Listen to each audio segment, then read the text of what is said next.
பசுபதி ஜெயிலேருந்து வெளியே வராரு. வந்த உடனே ராகினி அப்படியே ஹக் பண்ணிக்கிறாங்க. அப்பா நீ வந்துட்டியாப்பா அப்படின்னு சொல்லிட்டு. நான் வந்துட்டேம்மா, என்னையை அவனுங்க உள்ளே அடைச்சானுங்க, நான் சிங்கம் மாதிரி உடனே வந்துடுவோம்மா அப்படின்னு பசுபதி சொல்கிறாரு.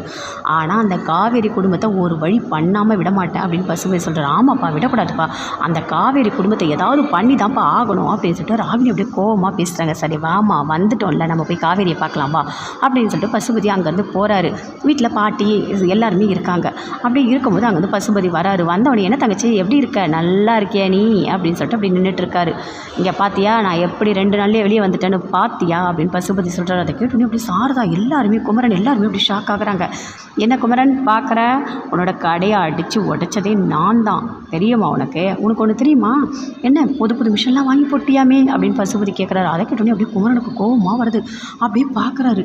அங்கேருந்து காவேரி உள்ளேருந்து வெளியே வராங்க. பார்த்தா பசுபதி ராகினி 2 பேரும் பார்த்தோன்னே அப்படியே ஷாக் ஆகுறாங்க. என்ன இவங்க 2 பேரும் வந்துட்டாங்க, வா காவேரி வா, உன்னை பார்க்க தான் வந்தோம் அப்படின்னு சொல்லிட்டு பசுபதி ராகினி 2 பேருமே நக்கலாக பேசுகிறாங்க.